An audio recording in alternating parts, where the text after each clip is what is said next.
Hello everyone, welcome to YouTube channel Code Guard academy.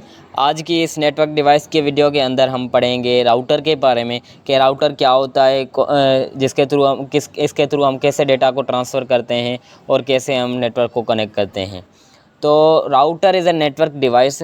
Router एक networking device है that works A traffic controller, जो एक traffic controller के मतलब के तौर पे काम करती है। It uses some algorithm to choose the congestion free path.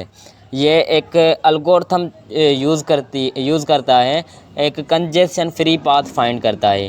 वो कंजेशन फ्री पाथ क्यों फाइंड करता है? डेटा के पैकेट्स को ट्रैवल करने के लिए इजीली एंड एफिशिएंटली।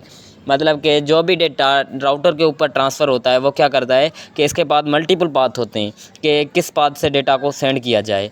तो ये जो राउटर है वो एक एल्गोरिथम को यूज़ करते हुए कंजेशन फ्री, मतलब कि जहाँ पे ट्रैफिक ना हो, ज़्यादा ना हो ट्रैफिक, वहाँ से डेटा को ट्रांसफ़र करता है, जैसे कि उसका टाइम भी बच सके और ये इजीली एंड एफिशिएंटली काम कर सके। तो इसलिए इसको मोर इंटेलिजेंट डिवाइस भी बोला जाता है। ये एक नेटवर्क लेयर पे काम करता है और ये आईपी एड्रेस के थ्रू डेटा को ट्रांसफ़र करता है। मतलब कि मशीन्स की जो आईपी एड्रेस नेटवर्क के ऊपर जो आईपी एड्रेसेस होती हैं उसके थ्रू डेटा को ट्रांसफ़र करता है। उसके थ्रू डिफाइन करता है कि कहाँ से आई है डेटा और किस तक जानी है, मतलब कि सेंडर कौन है और रिसीवर कौन है। और जो राउटर है वो receive the data from sender, analyse the packet and transfer the receiver. ये क्या करता है? डेटा को रिसीव करता है फ्रॉम सेंडर। कोई भी एक सेंडर जो होता है वो उससे डेटा को रिसीव करता है, देन एनालाइज करता है पैकेट्स को कि उसमें कौन सा डेस्टिनेशन आईपी एड्रेस है, मतलब कि उस डेटा को कहाँ तक पहुँचाना है, उस तरह का एनालाइज करता है पैकेट्स को एंड ट्रांसफ़र द रिसीवर। और जो रिसीवर होता है उसका एक्चुअली उसको डेटा को वहाँ ट्रांसफ़र कर देता है। तो इस वजह से भी इसको मोर इंटेलिजेंट डिवाइस कहा जाता है। देन हम आ जाते हैं advantage of router. Provide connection between two dissimilar types of network.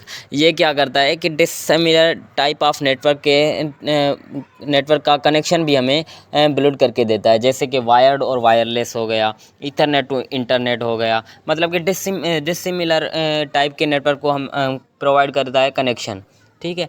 तो और दूसरा इसका एडवांटेज है ट्रांसमिशन रेट हाई। ये डेटा को कंजेशन फ्री पाथ से डेटा को ट्रैवल करवाता है। तो इसलिए इसका ट्रांसमिशन रेट, मतलब कि डेटा का ट्रांसमिशन रेट जो होता है वो हाई होता है, मतलब कि इजीली और थोड़े ही वक्त में डेटा को ट्रांसफ़र कर देता है। Provide wired and wirelessly facility. ये हमें वायर्ड और वायरलेस जो फैसिलिटी है वो दोनों ही प्रोवाइड करता है। मतलब कि इसके अंदर हम लैन का नेटवर्क भी बना सकते हैं और वायर्ड नेटवर्क भी बना सकते हैं। वाइड एरिया नेटवर्क मतलब कि बहुत सारे लैन को कनेक्ट करके हम बड़ा सा नेटवर्क भी बना सकते हैं राउटर के थ्रू। और इसका डिसएडवांटेजेस के अंदर आ जाते हैं more expensive compare to other networking device. Other networking device के मुकाबले में ये एक मोर एक्सपेंसिव नेटवर्किंग डिवाइस है, क्योंकि ये मतलब कि काम भी बड़ा करता है। मतलब कि अगर देखा जाए तो ये एक बड़ा सा नेटवर्क भी बुलेट कर सकता है। वहाँ पे मतलब कि मल्टीपल राउटर यूज़ होंगे, लेकिन वो एक बड़ा सा नेटवर्क भी बुलेट कर सकता है और ये इंटेलिजेंट डिवाइस भी है। तो इस वजह से ये मोर एक्सपेंसिव है। कम्प्लेक्स टू मेंटेन, और इसको मेंटेन करना बहुत ही मुश्किल है। मतलब कि इसमें डिवाइसेस को मेंटेन करना बहुत ही मुश्किल होता है। डेटा को ट्रांसफ़र डेटा जो मतलब कि कहाँ से आया है, कहाँ तक पहुँचाना है, और ये एल्गोरिथम पीछे भी यूज़ कर रहा होता है कि कंजेशन पाथ कौन सा है, कंजेशन फ्री पाथ कौन सा है, तो वहाँ से डेटा को ट्रांसफ़र करूँ। और इसके अंदर सिक्योरिटी इश्यूज़ भी होते हैं। मतलब कि ये डेटा को वाइडली तौर पे अगर डेटा को ट्रांसफ़र कर रहा हो तो इसके बीच में डेटा मतलब कि लॉस भी हो सकती है और कोई इसको चेंज भी कर सकता है। तो इसमें सिक्योरिटी इश्यूज़ भी होते हैं जो इसके डिसएडवांटेजेस के अंदर आ जाते हैं। वर्क विथ राउटेबल प्रोटोकॉल्स, और ये सिर्फ राउटेबल प्रोटोकॉल्स के साथ ही काम करता है। मतलब कि अगर ये डेटा यहाँ से किसी दूसरे कंट्री को ट्रांसफ़र कर रहा है तो वहाँ पे भी वो राउटेबल प्रोटोकॉल्स यूज़ हो रहे हों, तब उसका डेटा ट्रांसफ़र हो जाता है। तो ये उसके डिसएडवांटेजेस के अंदर आ जाता है। तो यहाँ तक के लिए ही राउटर की। अगली कुछ वीडियोस में हम इंशाल्लाह फ़र्दर जो हमारा कंटेंट है उसके बारे में डिस्कस करेंगे। तो यहाँ तक के लिए थैंक यू।